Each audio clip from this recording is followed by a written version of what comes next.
मला असं वाटतं की अबू आझमी यांना वादग्रस्त विधानं करण्याचा शौक आहे, कारण त्यांना असं वाटतं की वादग्रस्त विधानं केलं की प्रसिद्धी जास्त मिळते।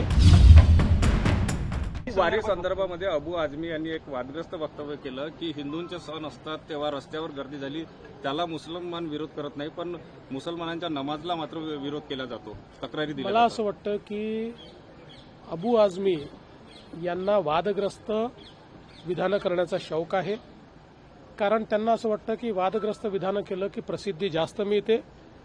त्यामुळे मी त्यांना प्रसिद्धीच्या लायक समजत नाही, म्हणून असल्या फालतू गोष्टीला मी उत्तर देणार नाही। आम्ही केंद्र सरकारला विनंती केली होती, मी स्वतः माननीय देशाचे पंतप्रधान मोदीजी यांना विनंती केली होती की कुंभमेळ्याच्या निमित्ताने जे काही रोड नेटवर्क आपल्याला तयार करायचं आहे त्याच्यामध्ये राष्ट्रीय महामार्ग असतील किंवा इतर महत्वाचे मार्ग असतील, याकरता केंद्र सरकारने पुढाकार घ्यावा आणि त्या दृष्टीने माननीय गडकरी साहेबांनी आज त्या पत्रावर बैठक घेतली।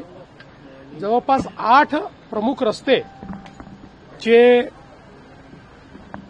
म्हणजे संभाजीनगरकडनं नाशिकला येणारे रस्ते असतील, नागपूरकडनं येणारे रस्ते असतील, धुळ्याकडनं येणारे रस्ते असतील, इकडे गुजरातकडनं येणारे रस्ते असतील, मुंबईकडनं येणारे रस्ते असतील, पारघरकडनं येणारे रस्ते असतील, असे सगळे जे रस्ते आहेत की ज्याचा जास्तीत जास्त उपयोग हा कुंभच्या काळामध्ये होणार आहे आणि प्लस काही अंतर्गत रस्ते देखील राष्ट्रीय महामार्गाकडे आहेत, अशा सगळ्या रस्त्यांच्या विकासाच्या संदर्भात आज ही बैठक झालेली आहे आणि माननीय गडकरी साहेबांनी जवळपास या सगळ्या रस्त्यांना तत्वतः आज मान्यता दिलेली आहे।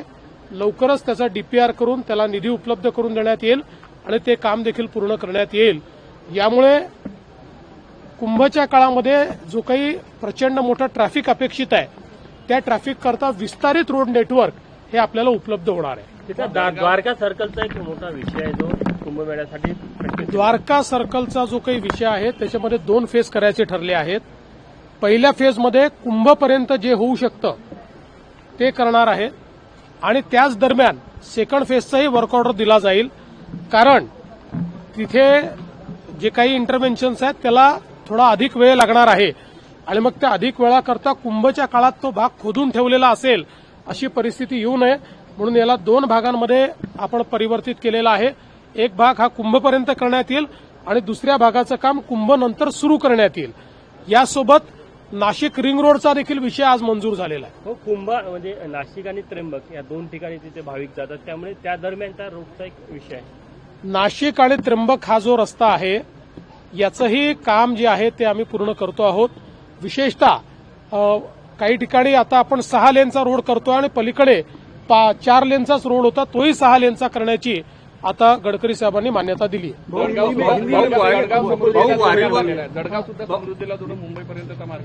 नाही, आता त्या संदर्भातही काही निर्णय झालेले आहेत। मोठ्या प्रमाणात हे रोड नेटवर्क आता तयार करतोय। आज जो 2027 में नासिक और त्र्यंबकेश्वर में महाकुंभ होने वाला है उसके रास्तों का नेटवर्क तैयार हो, इस दृष्टि से मैंने राष्ट्रीय महामार्ग बनाने के लिए प्रधानमंत्री जी को चिट्ठी लिखी थी और आज उसी के चलते हमारे देश के जो रास्तों के मंत्री हैं आदरणीय नितिन गडकरी जी, इन्होंने नागपुर में बैठक ली और इस बैठक में 8-9 रास्तों की हमने मांग की थी, वो सारे रास्ते उन्होंने मंजूर किए हैं, जिसमें रिंग रोड भी है, त्र्यंबकेश्वर को जाने वाला रास्ता भी है और 6 तरफ से नासिक की ओर रास्ते आते हैं। ये 6 तरफ से आने वाले सारे रास्तों को उसका वाइडनिंग करना, उसका स्ट्रेंथनिंग करना, उसको अच्छी तरीके से मोटरेबल बनाना, ये सारी चीजों को मान्यता उन्होंने दी है। वारी संदर्भामध्ये अबू आझमी यांनी एक वादग्रस्त वक्तव्य केलं आहे। नागपूरच्या विविध प्रकल्पांचा आढावा आम्ही घेतलेला आहे। विशेषतः जो जायका फंडेड नाग नदीचा प्रोजेक्ट आहे, ज्याच्यातनं एसटीपी आपल्याला तयार करायचे आहेत, त्याच्या जागांचा विषय असेल, इथल्या अंडरग्राऊंड ज्या वीज वाहिन्या करायच्या आहेत त्याचा विषय असेल, इथे आपल्याला जे खासगी बसेस आहेत त्यांच्याकरता बाहेर जी वाहनतळं करायची आहेत ते विषय असतील, अशा अनेक विषयांच्या संदर्भात बैठक घेऊन निर्णय केले आहेत।